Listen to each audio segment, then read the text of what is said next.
just like all the other people in the world. Your best Casey Kasem impression. Put on the spot, right? Let's see. Public reading is not easy. All right. Are we good? All right. Sorry. Hold on. Yeah, Wes, we're we good with the video. Yeah, I'm good to go.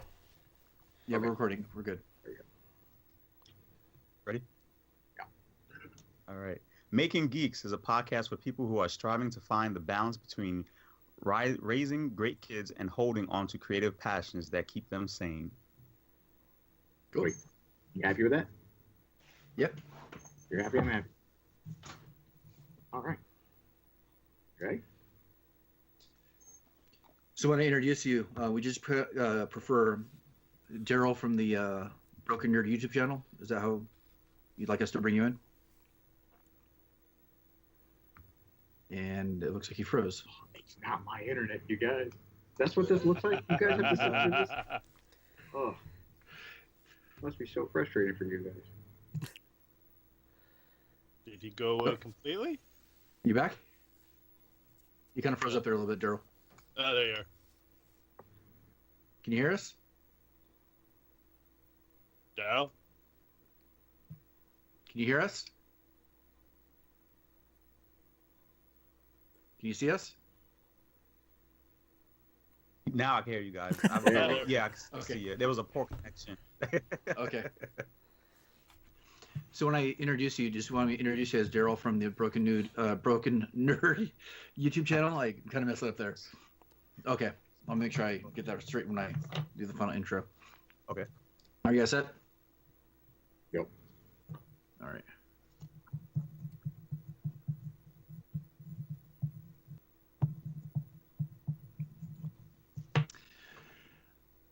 Hello, Internet, and welcome to episode 83 of the Making Geeks podcast. We are the podcast for makers, dads, and geeks. And we have a very special podcast today, but we'll start off with our regular co-host, Mr. Mark O'Keefe. What's going on? Mr. Josh Price. Hey, everybody. Wes Swain. Hey, what's up? And I am Sean Jolliker, but we have a special guest on the show today. We have Darrell from the Broken Nerd YouTube channel with us. How you doing, Darrell? Hey, how are you guys? Good. Doing really well. good. Thanks for coming on, man. Thank you for having me. I have a feeling this episode will run long. Yeah. Some content that's very near and dear to our hearts, so I'm sure that we'll get off some tangents here. So how are you guys doing this week?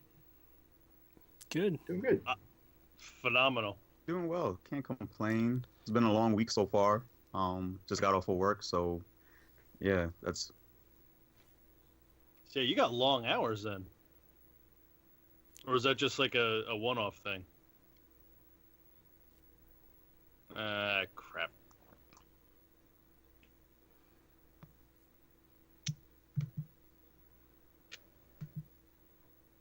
Can you hear us? Yeah, okay, I'm back.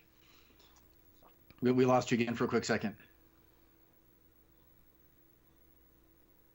You back? Yeah, here we go. I can hear you. Okay, again. yep, that's fine. And that's why we have final edits. So that's fine. It's usually my internet that's terrible. I lived in an RV traveling around the country, and I had crap internet forever, so they're used to it by now. It's new for me. It's true. Yeah, 83 episodes in. All right, So where Mark, do you were work that saying- you've been working such long hours? I do graphic design. I work for a marketing company here in Virginia. Actually, it's located in Norfolk. And so we had an event this afternoon. So I was trying to finalize some work for the event.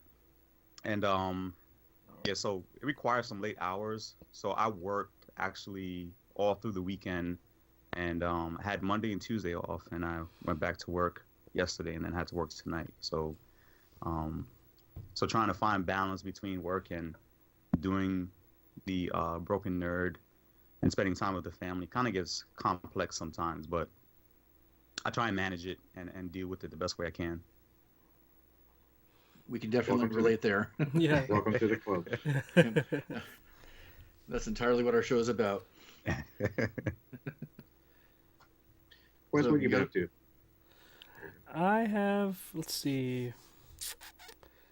I went camping this weekend, the previous weekend. Oh yeah. Uh, You're freezing your nuts off thing. Did you find yeah, Bigfoot? Sounds terrible. it was not that bad. It was, let's see, Saturday was kind of rainy, but the previous day we had like erected like basically a tarp city over the campfire and everything. So it was actually pretty comfortable, all things considered. We got a night hike in. Normally we hike up to this fire tower. That's probably like 40-minute hike. And you can see several of the cities around Hanging Rock in North Carolina. And normally we do it in the daytime, and it's fine. And we decided to do it at night, and it was super cool. It was like so dark out there, you could not tell where the horizon from the sky stopped and the lights from the surrounding like towns and stuff began. It was like almost like a full sphere of lights. It was really weird. It was very very cool. Saw a couple shooting stars and stuff. So Nice. kind of a unique experience. And then as far as the shop goes, I just completed my first 3D carving on my X-Carve since I did the lobotomy where I replaced the circuit board on it. And it's something simple. It's just like a little 3D modeled head, but it was carved out of nice. insulation foam. Came out pretty nice. It didn't stop or glitch out or anything weird like it used to do, so that's very leaves me hopeful for the future. So I think that's going to be one of my first things once I finish with the enclosure. it's So super satisfying. I want to try and get. I'm dying to try and get something made to give away for Maker Faire, and if I can pull it off, I think it'd be awesome. Because I have the model done, but I don't know if I'm going to be able to get it carved in time. But I hope I am. Now, did you use a art cam for that carving? Yep. It's just a kind of generic 3D model, OBJ format, and then I imported it into ArtCam to do the actual toolpath and everything. Is our cam going to get turned off? Yep, sure is. just when I start to learn a that's product, Autodesk is That's like, a cloud-based thing. It is. Yeah, they bought a company that came up with the software, and I think they were working with them for a couple years, and now they're like, yeah, we're going to shut that software down now that you found one you like, Wes. They'll probably end up rolling it into another package. That's what they buy the IP more than the brand or anything like that. So Yeah. I don't know. It's disappointing, but I'll keep trying. Mark, I saw that you busted your head on your head, which seems really difficult to do. Okay, so I had the case and everything made, and the front flips up, gives me plenty of access into the machine, but I didn't have any supports to hold the cover up. So what I was doing was taking a clamp and putting it on my ceiling joists.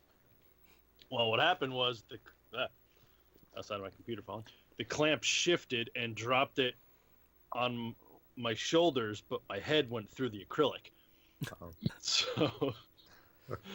So the next day I went out and got $82 of Lexan, which killed me, and a lid support, so now it's not going to fall on me. And then this week I've been trying to shift my personal work schedule to start working till midnights, and I'm soundproofing it right now, and I'm almost done with that, and I gotta wait for a new Z stop to show up so I can fix the one I broke. New Z stop? Yeah, the Z home, the home switch. Yeah, the limit switch. Yeah. Oh, okay. Yeah, I broke through that. it? Oh God, yeah. I hit I was trying to home it, so I backed it off a little bit, and I hit the button twice, and didn't realize it was set to 1/2 inch instead of 1/8 inch, so it just went straight up. Yeah, that'll do it. Which I always thought was weird, that you can push a digital button and it will not receive a digital signal from that stop to prevent you from doing that. Yeah, the thing that I found, like in my solid doodle, if it hits those buttons, they just, even if you're manually jogging it or if it's moving, if it hits those, it stops and it will not go farther. But on the X-Carve, it's okay. These are only for home, but if you move them, it'll go right through them, which didn't make it. That doesn't make sense to me, but it's just one of the things I'm gonna have to be really careful of in the future. I ordered 3 more because I know I'm gonna do it again. But so I did that, and I got some email that the new Intel 3D scanner camera is gonna be here on the 26th, and then a few days after that, I should get a software update from Rec Fusion, and I will have an awesome 3D scanner for very cheap, considering what some of those freaking things go for. So I'm thoroughly excited for the next 3 weeks to a month. That's awesome. Very cool. It's good to hear. Sean? Yeah. Well, I finally finished that portrait that I was working on. That was It turned out good. Thank you. The company that the article that I just released last week that's on my blog site, and I'll have that in the show notes. Haven't really started any other projects yet. I'm taking time just to organize before I start into like 3 or 4 other things that I have going on right now. My parents stopped by over the weekend and gave me this old bed frame from the 1920s. They want turned into a bench. So I'll have a couple of bench projects coming up. I have like 3 or 4 of those to make now. But that's what I'm doing. How about you, Josh? I am getting ready to go to Workbench Con tomorrow morning. Bob and I and his wife are driving from here down to Atlanta. We're going to that. So I got to pack up a bunch of stuff. Let's see, so we're recording again on Wednesday instead of normal Thursday. So the video that we made this week that's coming out tomorrow is the rock climbing wall. That was pretty fun. So we made an indoor rock climbing wall for his kids' room because they have a pitched roof. And so it's just like basic like wall framing. So we made like an existing wall frame and then bolted that, or not an existing, a standalone wall frame that we bolted to the wall and then put plywood over top of that, drilled a whole bunch of holes and put T-nuts on it. And then we just covered it with like rock climbing poles and little grips and little things until the kids can go rock climbing in their room, which is pretty awesome because like they love it and then my kids love it. And Isaac and Elizabeth, like my 2 and 3-year-old, like will climb all over this thing because it goes up to the ceiling in the room. It's an 8-foot ceiling and it pitches outward towards you. But Deacon won't go on it. My 7-year-old won't do it. So it was really fun to test it out. Bob and I were climbing on it, and so I had like my steel-toed Keen boots, and I was like, "Yeah, I can climb a climbing wall with these steel-toed Gigantor like fireman's boots on." Yeah, but it was really fun. I held all our weight really easily. It was a good project. So that'll be out. By the time people hear this, that video should already be out. So, yeah. So Darrell, saw your video the other day when you were modeling Raphael's side. How's that going? It's actually on the printer right now. I'm actually trying out some new PLA, and it wasn't going over too well, so I stopped the print today and reprinted it, changed some settings on it. So see how it turns out. I think I got another like 2 days on it because I'm printing it at 100% infill. Nice. And I usually, with the props that I've been making recently, I've been printing them at 100% infill just because I like to have some sense of weight to it, and just give it a sense of realism. So when somebody picks it up, they don't automatically off the back think that it's 3D printed. And that's my whole goal as far as finishing, that I take a prop, and then when somebody picks it up, the first thought that comes to their head is not that this was a 3D printed piece. Try and make it as real as I can get it to look, if that makes sense. Yeah. Absolutely. Yeah, I modeled the angel blade from Supernatural, and it was one of the first things I did, but and printed it out, and I'm picking it up. I was like, wow, this just feels weird being this large, but there's no weight to it at all.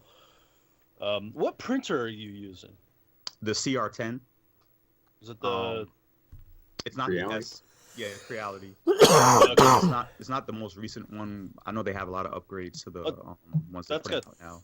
That's got the big build plate on it, right? That's like what 10 by something.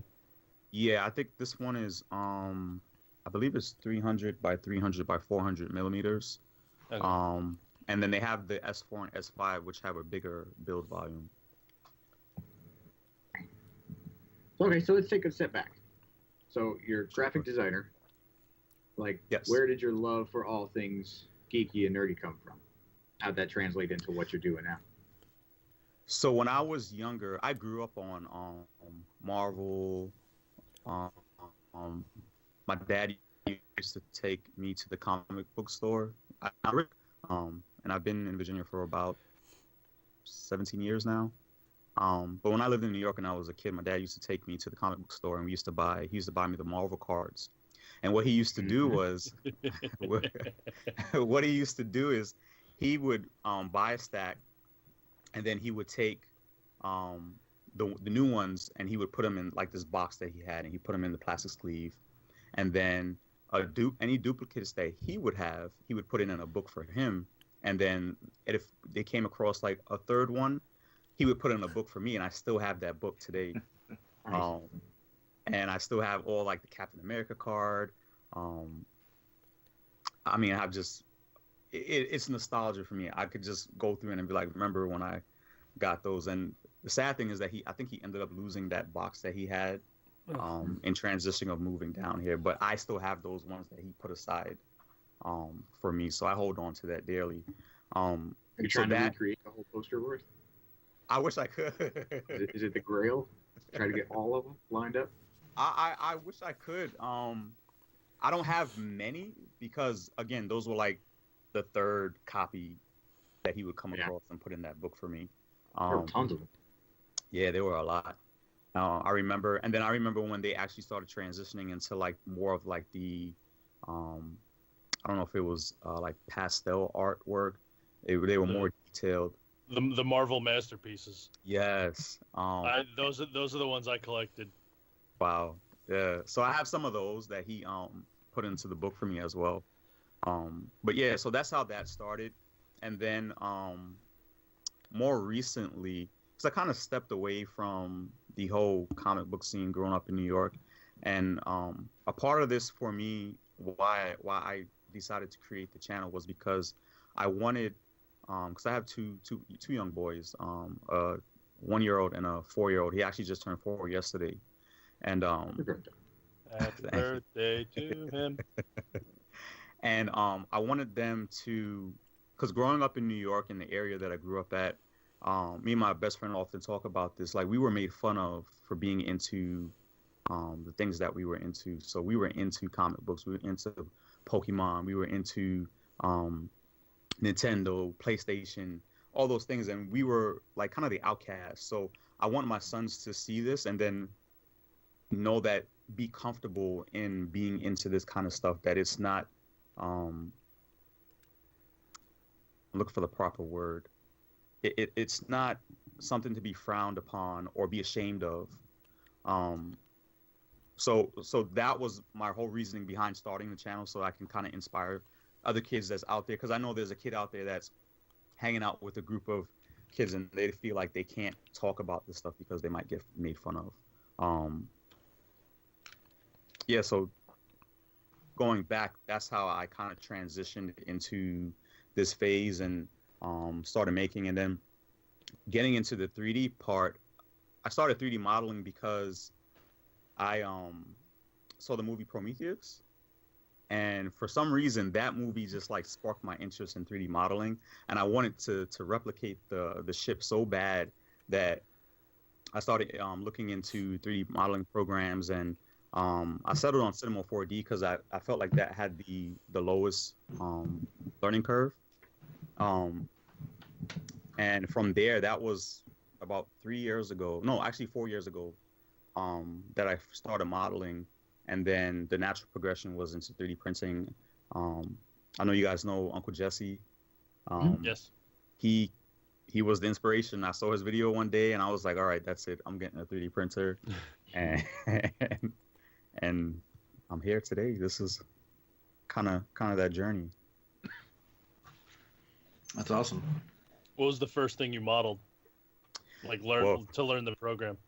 My name.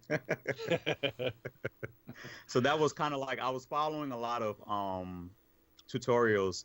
Grayscale Gorilla is a one of the websites that are heavily doing tutorials in Cinema 4D, and I was kind of following along some of the things that they had out, and so that was kind of one of the first things I modeled. And then from there, I was like, maybe I might get fancy and try to model the ship, and it came out horrible. But and I actually have before and after pictures after a year of just consistent practice. I remember I used to be up to like 3 or 4 o'clock in the morning just modeling. Yep. And my wife would come downstairs. She'd be like, "You didn't go to sleep yet?" I'm like, "No, I'm trying to finish this thing." Might as well go around the horn. Too late now. I was the same way when I did. I made. You ever play Lego Marvel Superheroes? I haven't. I think I played the demos, not the actual full game. Right. There was there's a Sentinel in it that's like scaled to the Lego guys. So I was playing that. I was like, I really want that. So I modeled him in SolidWorks, and I was the same way. Like, I'd just be sitting there going, and then look like I'm kind of tired. It's got to be like 11, 4 o'clock. Oh God. Yep. So there were plenty of nights like that, but it really helped me in learning the program. And what I did learn quickly was that modeling for just to like have a render, because that's essentially what I learned just for rendering purposes, and modeling for 3D print were two totally separate beats. And modeling for 3D print is more intensive, more intensive process than actually just modeling for just a 3D render still. Yep. Is there one project that you have not tried yet that is kind of like the holy grail for you? You know, kind of like your one that you really look forward to doing? Actually wanting to learn ZBrush, and I want to be able to get to a point where I can model those incredible models that we see coming from Sideshow collectibles. Oh God. And yeah. So that's a high bar right there. I want to get to that point, but I think for me, a step back from that first would be able to sculpt physically out of clay, and then move on to digital, and then kind of learn the basics first, and then move into that aspect. But yeah, that would be kind of like the holy grail of 3D modeling for me and 3D printing. I've been trying to teach myself ZBrush right now. Oh. I've heard that the interface is very. It's weird. Like in Mesh. I don't know if you've ever used Mesh Mixer, but in that, if there's a layer of the surface that you want gone, you just highlight it and hit delete, and then it's gone. In ZBrush, you have to highlight what you don't want, reverse the highlight so the rest of the model is highlighted, and the part you don't want isn't highlighted. You have to go and hit hide unmasked, and then go into another section, say delete hidden, and then fill holes. Wow. And then it took me 2 to 3 weeks of searching, because I don't know the terminology for a lot of this stuff. So I'm like, I'm just kind of guessing and trying to lead the path through my lack of knowledge into what everything actually is. And yeah, I finally found that out. I was like, oh, okay, cool. Now I don't have to use Mesh Mixer. And I don't know why I can't say that without sounding drunk, but yeah, ZBrush is a beast, man. I mean, I've been using it to try and clean up 3D scans, and it does work, but then it's not doing things that I think it should be doing, because I've seen other people do, just like you said. Like, I don't know if you know have ever seen Sculptor Heck. I haven't. He does like a lot of Dragon Ball stuff and some Marvel stuff, and it's amazing. I don't know how they're doing that stuff. I don't know how they're getting the texture so smooth. I don't know how, like, I have a scan of a hand. It's a little meshy and like blobby, but it's still a hand. All I have to do is make like creases for fingers, and I can't do it. And everything goes weird. So, but yeah, I think like ZBrush is definitely a learning curve, but I think that's one of those programs where if you get a handle on it, that's going to open doors for a lot of things. If you know, I don't if you're trying to make this a full-time thing like a lot of people, or if it's just a hobby, but I know a lot of companies use ZBrush for a million different things. Yeah. I wondered if you had a Twitch stream, because I saw that you did the last YouTube video where it seemed kind of like a live thing, and we had just done the Twitch stream today. I was like, I wonder if Darrell does a Twitch stream. I do not. I'm pretty bad at the whole like I'm just kind of new to social media, and so yeah, I don't have a Twitch. I actually recorded that on my the built-in camera that you're looking at me on me now. And I just wanted a way to kind of get that tutorial out, because I was actually talking to my wife about it, and she was like, why don't you go ahead and do it? And so I don't have a web camera as of right now, so that's why that kind of looks like that live streamish look. Well, it worked. But thank you. Your Infinity Gauntlet video was one of the ones that I stumbled across when I was, because I want to make one for me, and I was like, all right, because I don't know how to like to design the 3D print for a hand. I have an idea of what I want it to be, but I've seen other people do it in a different way, which I think physically it has to be that way. And so I came across yours, and I was like, oh, cool, all right, I'm going to watch this. Holy crap, that thing is big. That was awesome. The size you printed that was hilarious. That was so great. Thank you. And that came about, I was D23 had just happened, and they unveiled the Infinity Gauntlet. So I was on the fence about, because I actually purchased that file from Do 3D. Yeah. And yeah, you had to tell me how that website worked. When you're done with your story, I'm sorry. All right. So I was on the fence about buying, because I actually, it was on my radar, but I was actually on the fence about buying it. But then when I saw the review, I was like, all right, I'm doing this today. And I think I upped it by 200% on the scale. And I actually had a conference that week, so I would just hit print and then go away to the conference and then come back and just check on it periodically. And that was about a month of work. It took about 2 weeks to print everything combined, because all the finger pieces were separate, and I had about, like, each finger was like 12 pieces. And what I didn't do was I didn't label the back parts of the fingers. So, like, if I ever turn around the Infinity Gauntlet, it's not like a full round finger. It's just the front part, because I just could not figure out how to glue the back pieces together. And I'm like, nobody's ever going to see the back of this thing. Yep. Movie magic. That's a woodworker mentality too. Nobody will see the back. Don't worry about the back. There's such a huge misconception for people that don't have any familiarity with 3D printing, thinking it's just like pressing a button and walking away. Yes. And have no idea the amount of time that actually goes into all of this. So it's kind of cool hearing, that side of it too. Yes, my best friend just came down from, he actually drove cross country, but he was going back to New York, and he had a chance to sit down with me as I was modeling. And he had gotten into a conversation with one of his friends, and so he was trying to explain to his friend, like, the process that I was going through in modeling.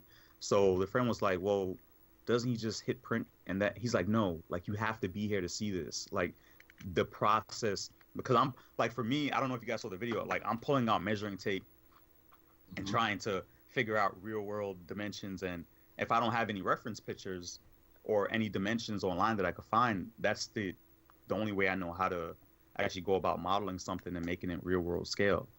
So he actually got to witness that process, and his comment to me was like, I have more of appreciation for the process now that I've actually seen it on the back end. That's cool. Yeah, I know, Bob. They talked about it on the podcast the other day, and I had to laser cut some stuff on the Glowforge today. And the Glowforge has this weird thing that you have to set up your image in Illustrator. You have to work in their proprietary software, but you can't just like print from your screen. You have to literally get up and go to the machine, and there's a button that like pulsates, and you have to push that button, and that's when it starts. And so it does give you a really stupid misconception. It's like, yeah, just hit the button and go, because that is literally the last thing you have to do, and you have to go push the gigantic like whoop, and then it goes and cuts. But that's the 85% of the work on the front side, trying to get vector lines and designing and aligning and making sure this thing. It's there have been a lot of people that recently that have, I guess, given those guys crap about digital fabrication. Like, you have no idea like what it takes to be able to even push the button, let alone hope to God it works after you push that button. Please don't fail the very last hour. Yeah, I just had a 74-hour print fail on me. And it wasn't the printer or anything. It was the spool. For some reason, the PLA spool got hooked around itself. Yeah. Oh, I freaking hate that. And it snapped, and I was 74 hours into this print, and it was like, I think like maybe 12 hours from being done. So, and I haven't even restarted it. I'm just like, all right, I'm walking away from this maybe in another month or so. I've had that happen to me so many times. I've actually designed I haven't built it yet, but I've designed a filament holder. And I think it'll hold, I haven't looked at the model in a while. 1, 2, 7, 8, 9. It'll hold 18 reels of filament. Wow. And it's got I designed it to have a desiccant drawer in the bottom, and seal and a hydrometer, and like pathways. So I still have to design this part. Like, it kind of like breaks to slow the spool down a little bit. Okay. So it doesn't just start going and unwind, and then you get the catch, and then it locks up and snaps. So hopefully it's a more controlled, unreeling as it's printing. But that's only as good as the company that wound it. That winds it. Yeah. There's that part too. Yeah, I think that was the issue in this case. I think because the way it looked like I can't even, to this day, I still haven't even been able to undo it. Like I don't even know where to unhook that. Just throw it across the room.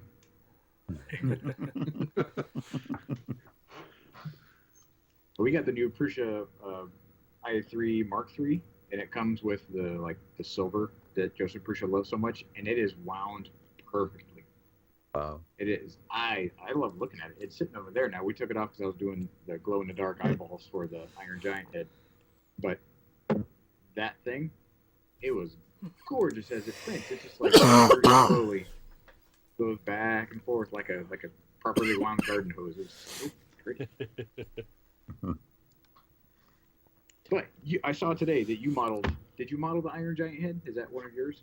I did, yes. And so I try and model stuff around the movies that are coming out. So I know Real Player One is coming out, I believe, in August.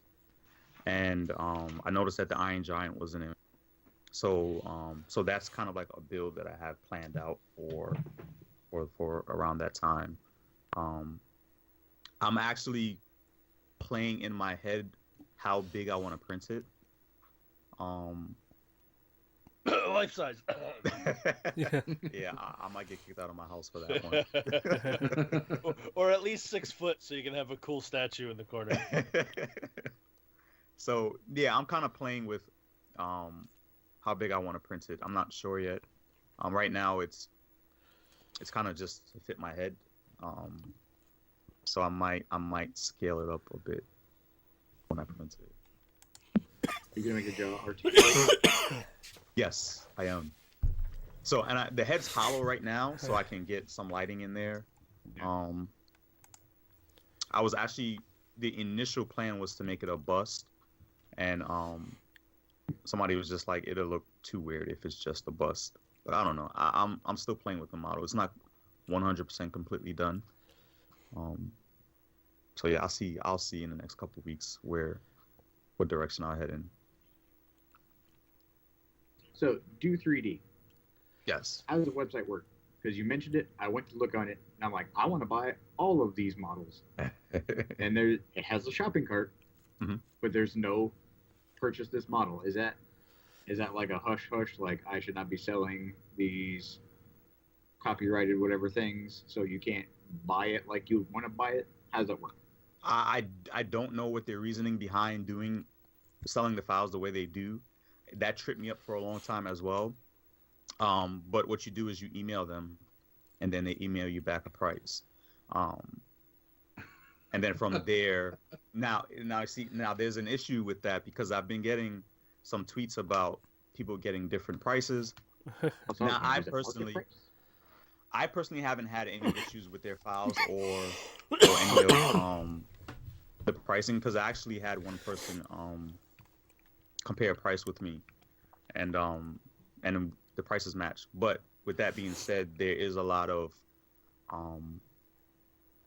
negative comments about do 3D. That's circling the net.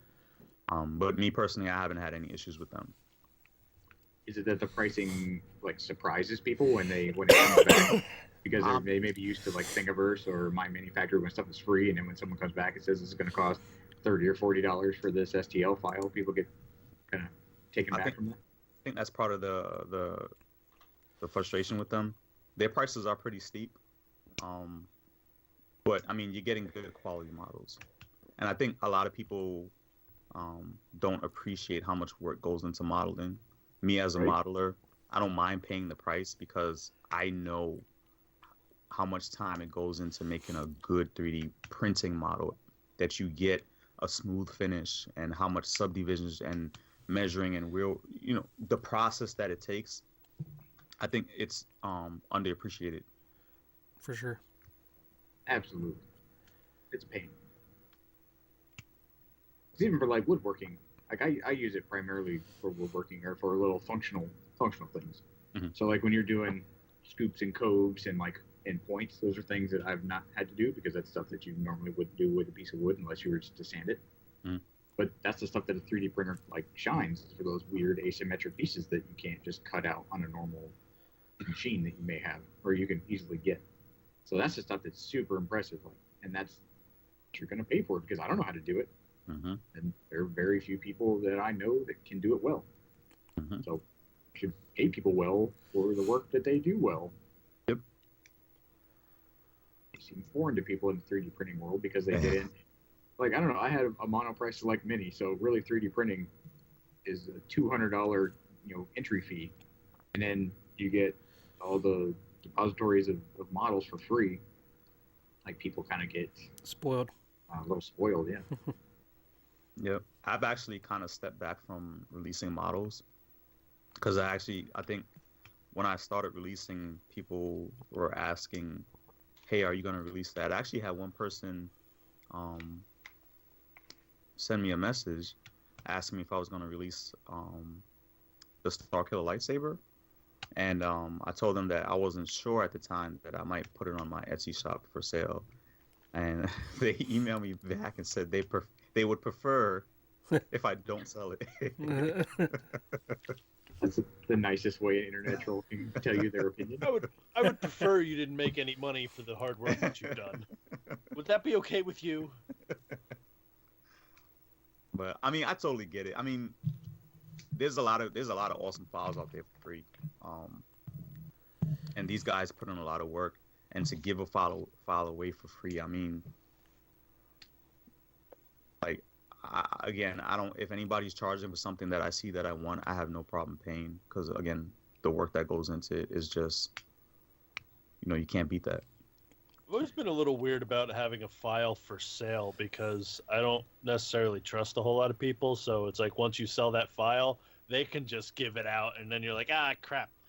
So like someone's got to come up with a DRM for 3D printing. no, not DRM, but what was that program that like you could send people pictures and within 24 hours it deleted the picture and you couldn't get it back.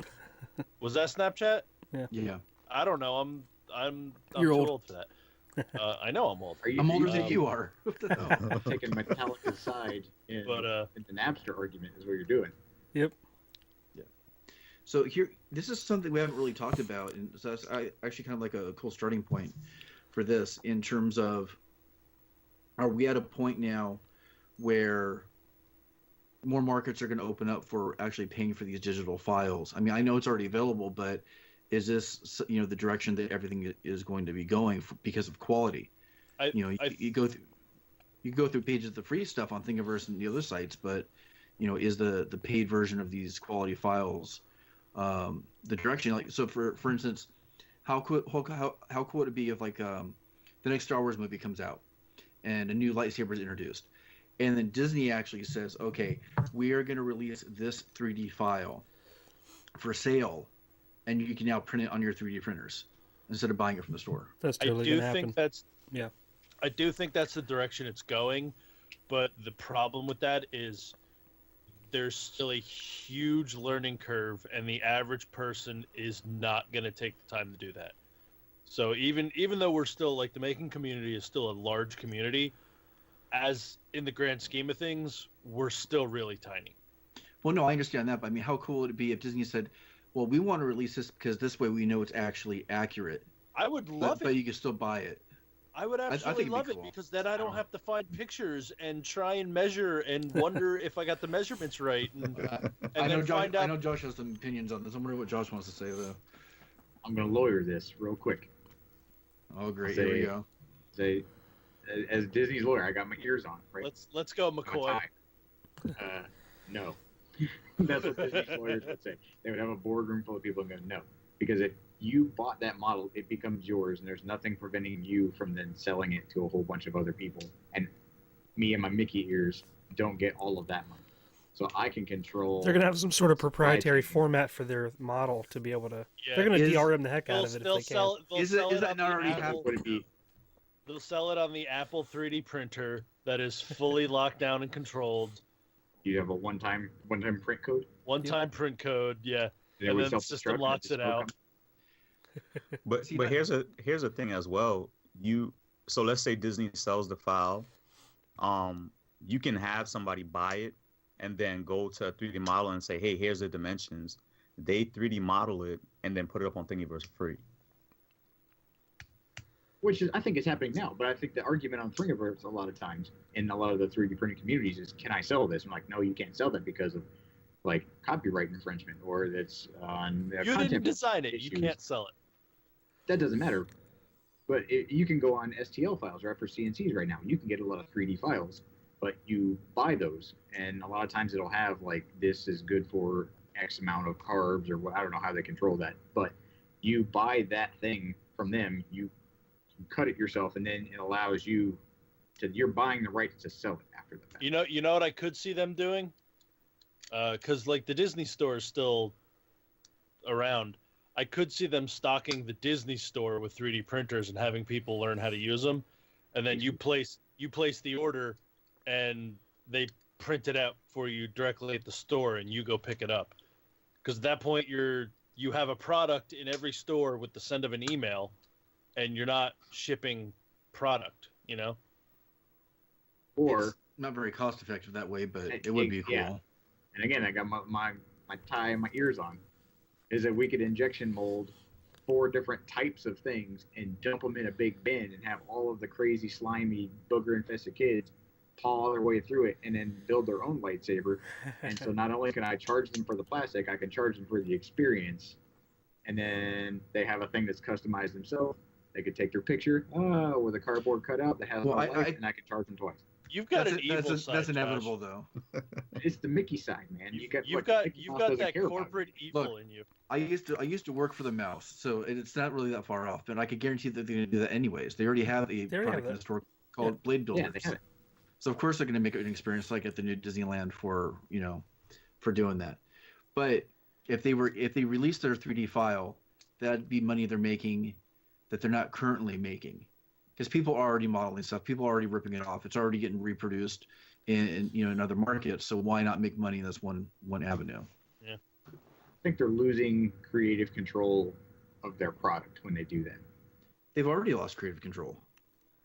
by Yeah, putting but they can putting crack it down on someone who's doing it in copyright infringement, where if they bought a thing and I can do whatever I want to with it, now I can take Kylo Ren's lightsaber and I can make a wiener on it or whatever. Like, that is not what a Disney intended for their We've already product. seen that. But they can now, if Go on. they can go and crack down on people because it's copyright, and then that ears and the tie can go get you. But if you bought that thing, no, this is mine. I can put as many wieners on this lightsaber as I want to. Like, don't tell me what to do. I'm glad that's where you go with it. Okay.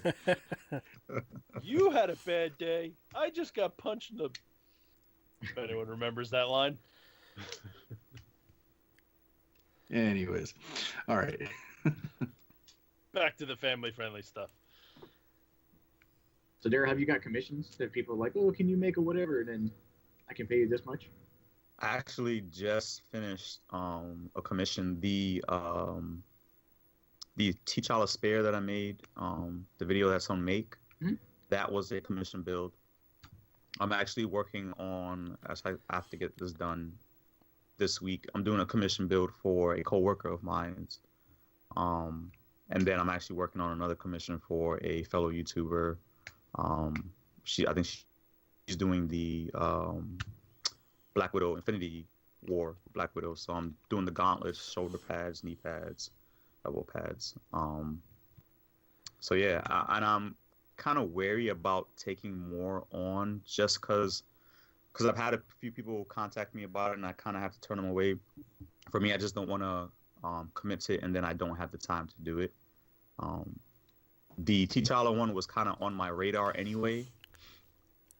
And being that was on my radar and I was in the midst of looking for something else to do around Black Panther, I thought it would be a great build. And it was a relatively straightforward build. Actually, one of the nicer finishes I've had on my props. It was And nice. thank you. And it and I talked about it on the story. It killed me to send it away. I was like, I don't. And my wife doesn't usually comment on some of the things. Like, she'd be like, "Oh, that's nice," but then when I bought her, she's like, "Oh my God, that's really nice." And I'm like, "Oh man, I gotta send this off like tomorrow." So I saw that build before I saw Black Panther, and I've seen it twice now. And I don't know where you got the reference material, but you barely see that spear in the movie. Like, it's behind the shield the whole time when he's fighting. And so I was out, like, looking for that hero moment when you see that spear to try to see, like, where you got, like, not even, like, the idea, because the idea is there, but where you got, like, some reference material. I'm like, you barely see that thing. And you made that spot on from something that was, like, whipping across the screen crazy fast trying to kill people. There's actually a photo, I believe it was in Entertainment Magazine, of him holding. There's two photos of him holding the spear like forward in like a pointing position, and that photo I was able to kind of see the design that he had on the handle, and then there was one that he was holding it kind of behind the shield, so I was able to see the front end and the back end of the spear. So. It was enough. I felt comfortable with it enough to model it, and yeah, I just worked off those two reference pictures. It's kind of fun and infuriating trying to find those reference pictures, isn't it? Yes, it is. It's always fun when you find them, but then it's frustrating when you can only find one and it's blurry and you don't even know the slightest detail you can make out on it. But you know what? It's a fun challenge though. I did that with the Batarang from Batman vs Superman. When the trailer came out, they had that one scene where it's like It was sticking out of the wall, I Yeah. think. So I took a screen grab and then cut it just in half and then flipped it so I had a full picture and got to model it. Very cool. It's definitely fun though. I love doing some of that stuff. One of the next ones I want to do is I really want Magneto's helmet from First Class. The gray one. It was on Do 3D. I just saw that. Yeah, I'm making that soon. I gotta get back into SolidWorks. I think that's a good one to play with. Well, we're about coming up on time, so you guys No, out we're about not. I'm geeking out about Darrell's channel, and that's not some weird plug. Like, it has ignited a fire, because I love helmets. I love cool stuff. I have my Centurion that I have on my desk that I look at every day. That I'm like, I'm gonna make this helmet. And when I saw the work that you were doing, I'm like, I could just 3D print the helmet and I can modernize it instead of just making it out of foam. I think you should make the full costume so you can like just pop stuff into your shoulders and stuff. I thought about it. Making little sockets. Do it. Yeah, do it. Sockets everywhere. I see Josh as a cosplayer. Get some earth magnets. Just pop them on there. I would be Jake Rockwell, though. I wouldn't be Ace McCloud. But anyway. But yeah, I wanted to make a Centurion's helmet forever. And now that I've seen, like, Do 3D has tons of helmets. Mm-hmm. And so I've got 2 printers now. And I have access to a whole, armory full over there. And I was like, that's all I want. I want printers that make helmets. And it's inspired me to do more than cut things out of wood. I've modeled and I've done some 3D printing, but mostly it's been like Thingiverse captures and functional pieces. Now, like, I want to make that thing I saw in a movie, and I want it to be mine. Thanks, man. Thank you. I appreciate. It's still crazy to kind of hear when I hear that stuff. Because the intent, like I said, the intent when I first came out with the channel was kind of just to inspire my kids, and to kind of get to the point that I'm at now, it's still kind of like, it's still not real to me. Kind of just like it's just the haze. Yeah. So my wife, I had a coworker. We had a Christmas party, and a coworker came up to my wife, and he was like, he's into this kind of stuff. So he's kind of like one of the only people that I know face to face that I can actually talk to about this stuff. And he, so I was telling him everything that's been going on, and then he, so every time he'd come into work, he'd be like, "Are you excited yet?" I'm like, "Dude, I'm excited. I'm just not like jumping up and down. Like, I'm not gonna skip into the office today just because something happened." So my wife is at the Christmas party, and he said, "Is your husband excited about the things that are going on?" And she's like, "Yeah, he's excited." He was like, "Well, why doesn't he act like it yet?" And I'm like, "Dude, what do you want me to do?" Like, but no, it's fun. It's He wants you to come to work wearing your red hood. No. He actually tried to implore me to bring the Infinity Gauntlet in, and I'm just like, yeah, that's not gonna fly over. You should just make a life-size cup of coffee with the Infinity Gauntlet. Walk around work. More than middle. It's really been fun. I'm enjoying it. The community is so great and supportive.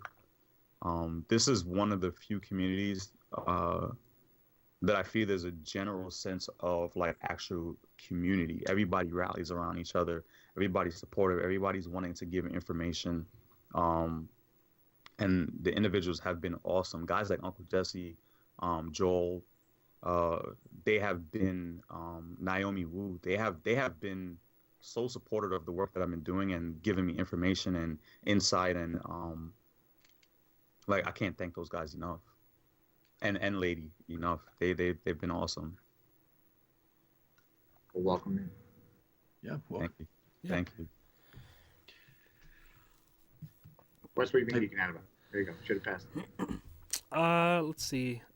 I kind of stumbled into a rabbit hole on YouTube, as you do, and found a channel where they're building radio antennas to connection. Really? No, You hear you're us? still there. Look. Yeah, there you are. There you go. Okay. So I've stumbled upon a YouTube channel where they're building radio antennas to capture the transmissions from NOAA, like the actual weather satellites, when they're taking the pictures of the Earth, and they basically beam them back to wherever they're receiving them. Basically, when the satellite flies over your location, it's constantly beaming that information down directly beneath it. So they're basically building these antennas, and they have this little USB dongle that's attached to the antenna, and they can actually intercept that signal and generate the image that is coming straight from space. And I think that's super crazy cool. So I want to try that. Do you want to try it? Yeah, I want to try it. Yeah, I want to try it. Intercept some satellite. It just sounds like, I don't know, it's James Bond stuff. it sounds super James Bondy, Like and GoldenEye. the stuff that Wes they were doesn't have enough showing. hobbies. There's like several layers of complexity here, and I'm not expecting for me to do some crazy amazing things off the bat, but they it's just a bunch of software stuff that they're going through, like, and they have a lot of tutorials on their videos walking you through it. It's not too terribly complex, the methods that they're using. So they're using basic materials to make these antennas. They're just different designs and stuff, just scraps of copper and a little coaxial cable, plug into a $30 adapter into your USB port, and you're good to go. You can tune in the frequency that specific satellite broadcasts in, and there's software that tells you when a certain satellite passes over a certain GPS location, and it's kind of interesting. It's kind of a whole new kind of realm. What? Is it just so that you can know that you are talking directly to something in space? Maybe. I mean, just, yeah. You don't actually transmit to them, but it's sort of like this information's always going by you. So it's sort of like this weird ethereal thing where, you always have these waves and radio signals going all the way around you. I just want to hear one, or basically interact with one that's normally just passes us by. You know what I mean? It's sort of strange to think about, but all this stuff happens. It's just tell him to beam down. Hi, Wes. Yeah, that's right. All I should say at that particular moment on that particular day. But it seems kind of interesting. So, and there's another magazine article a couple months ago where this is sort of tangentially related, where some guys were able to reboot and kind of control a defunct satellite that was like abandoned like 20 years ago. They found some old protocols and stuff. It's super inspiring to me. Not that I think I could ever do this, but just to think a bunch of guys like amateur astronomers said, hey, there's a satellite, we can track it because that information is widely available, and they were able to use information about all these protocols and stuff and actually turn the satellite back on and communicate with it. And there's an article about it. It's pretty cool. So. We should have the Making Geeks satellite. All right. I would demolition derby that satellite into everything else that was around it. I would just enter like berserker mode and hit enter and just watch. You gotta have it start sucking up all the other satellites and junk and make one really huge one. That's crazy though. That's awesome. Yeah. So it's kind of like neat. Gently nudge the other satellites out of alignment every once in a while. Like, you're trolling the space community. Yeah. That's what I'm geeking out about. Weird stuff, as usual. What about you, Sean? I am geeking out about this weird trailer that showed up in my YouTube feed that I actually thought was a joke at first, but turns out it's a real YouTube Red show coming out called Cobra Kai, where they are, I guess, continuing the original Karate Kid story as, with them as adults. And I don't know, there was something about that I just kind of liked the look of it, and I thought it was kind of cool. And I don't know, I hope it's something interesting and not just kind of like a parody of itself. I think it might be fun. Is that a look into our society that they're trying to tell that story from the side of the bad guy now? It could be. Social commentary in that. You know what? It might be because I had seen somebody. I don't know if it was film theory or something else. That was trying to show that Daniel was actually the bad guy in the film. Heard that. Oh yeah, I remember that. I didn't watch the video, but I'd seen the headline, and every now and then somebody comes along and tries to turn something on its head that way. Sometimes it's interesting, sometimes it's not, but it looked fun and just completely caught me off guard. And supposedly Mark's cousin got a kick out of the out of the post that I made because I said, what was it? Something about, is this real? Because I just crane kicked my prosthetic across the room. Yeah. He wanted video. Well, he might get his wish because that might be part of the intros of one of my next videos coming up then. Yes. And it's all because of him. Nice. How about you, Mark? I'm geeking out about getting out of hardware support mode and actually starting to make stuff. I have such a backlog of stuff in my head right now, and it's driving me insane that I'm sitting here just making boxes for tools so I can use them. So I'm seeing the light at the end of the tunnel for the X-Carve, and I'm going to start running that because I need to start making some money to support my endeavors. Because I really want to raise 3D, because I want to be able to print stuff in one piece. Because if there's anything about that I've learned about design, is when you make stuff that's too big for your printer and then having to go back into the model and cut it up. And I'm really kind of OCD where I won't just cut it and then try and glue it back together. I'll actually make lines so it fits back together and kind of locks in place, and then you glue it, and it's a pain to model after the fact, but I want to start printing stuff in one piece. So I want to, I'm excited about getting working tools and doing things. Try recording somebody as they build the thing that you have made many times and want to build. Yeah. Well, that's the other Wears thing. on you after a while. I still gotta get back to the YouTube video, and that's comes down to learning Premiere, which I just hate learning alone. You need a learning buddy. I need someone. I need a teacher.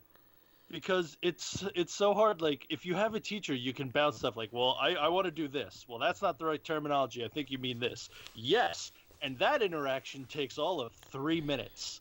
Doing it on your own can take, like I said before, up to 3 weeks to figure out you're using the wrong word.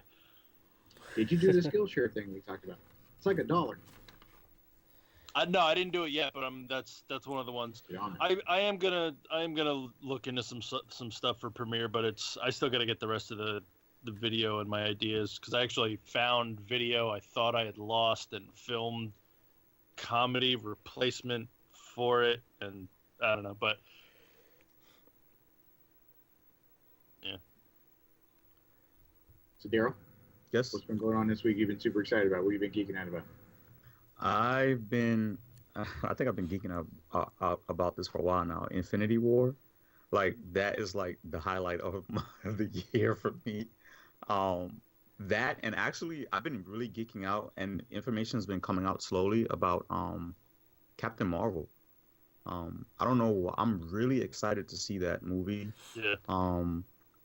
But yeah, those are the two things I've been geeking out. Like I've been like scouring the internet looking for any information coming out on Infinity War. Like I don't care if it's even spoilerific. Like there's this one guy I follow called I believe it's Kinda Culty, and he that's all he does is just theories on Infinity War, and like had a notification bar hit on here, and like anytime he comes out with a video, I hit him up on Twitter. I'm like, dude, when are you releasing your next video? Because his content is so good, and there's some people that throw out theories and they're just like, all right, that is not happening. And his own actually makes sense. So yeah, I'm super excited about Infinity War, and have a few builds around that. I actually modeled the Stormbreaker hammer that they announced for Thor's hammer. Yeah, you put that on your Twitter, didn't you? Yes, I did. Yeah, okay. I knew I saw that from you. I was like, there isn't a video though, and he did beta rave. Where did I see that? So it was yeah, there. yeah. So that I'm planning on 3D printing that, and that will kind of be one of those builds around that time the movie comes out. Well, I don't know how many of our shows that you've listened to from the past, but we do spoiler casts of big geeky movies like that. So if you want a seat at the table for the Infinity War spoiler cast from this podcast, man, that you've got an open seat. Definitely, I'll definitely love to come on.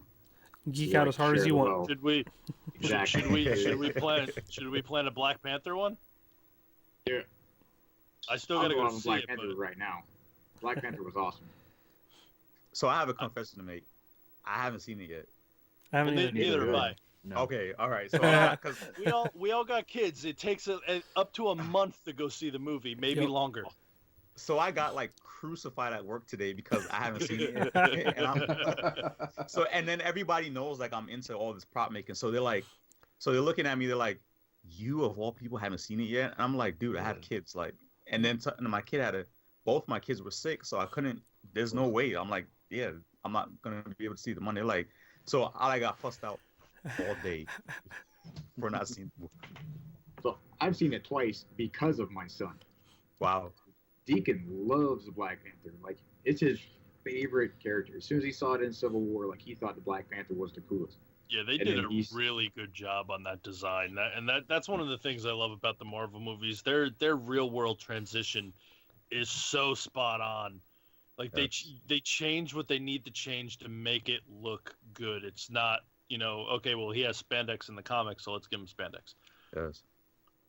Yeah, but I told him that I didn't know how violent it was. I was like, well, I'll go watch it, Mr. Bob, and I will go watch it first, and if it's okay, then you can watch it. So every day I come to work and I come home, he's like, did you and Bob go see the movie? I'm like, no, dude, we were working on stuff. He's like, when are you going to go see it? I'm like, I don't know yet. Like, leave me alone. No joke. The first words when I walk in the door, have you seen the movie yet?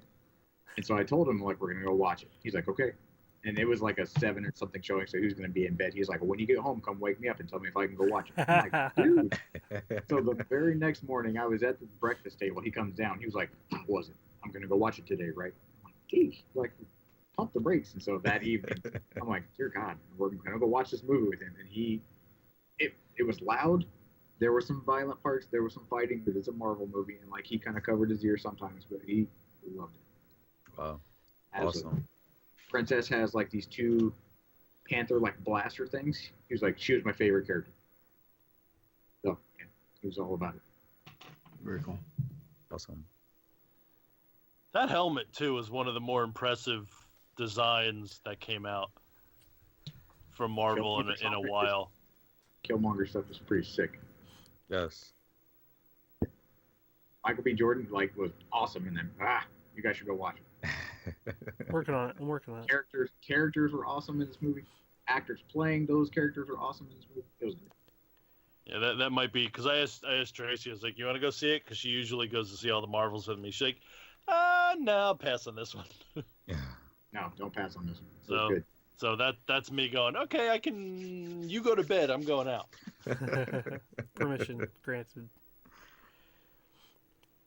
But, All right. oh wait, no, hold on. I'm sorry, I forgot. I have a maker fair this weekend at my old office. I'm also geeking out about that. I used to work for Lucent Technologies, so if you look up the Lucent Technologies building in Homedale, New Jersey, it is the size of a small city. And somebody moved in and created like a mall maker office, whatever, just a ton of stuff in there. Oh. And they're having a STEM conference, like a STEM maker fair in there this weekend, and I think I might be going. Oh, So I'm excited about that too. That's my other geeky thing. very good. And now I'm done. I'll shut up.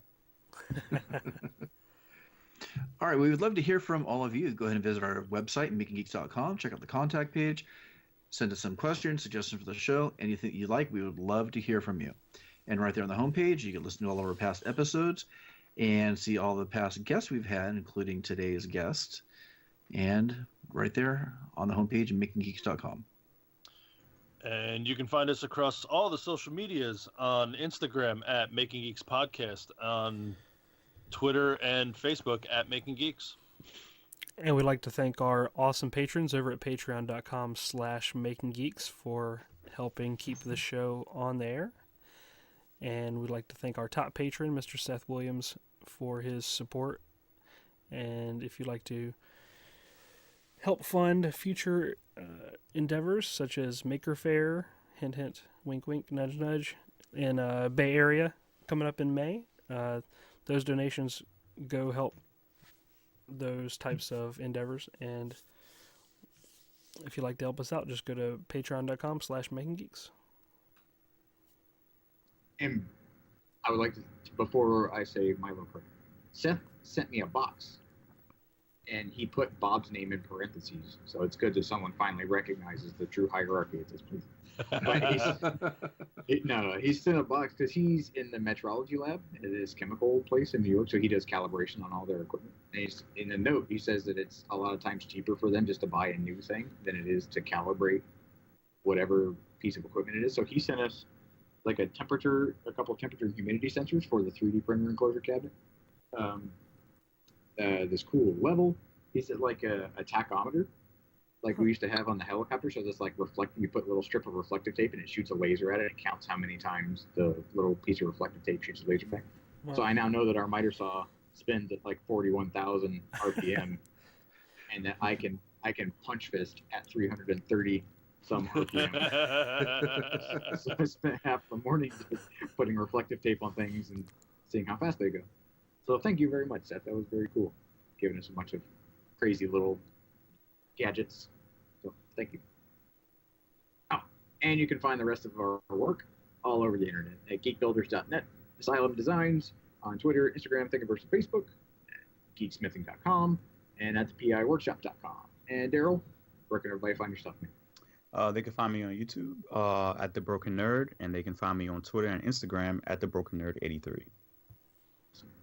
Awesome. Wes, do you want to do the pen thing? Or are we gonna insert that later?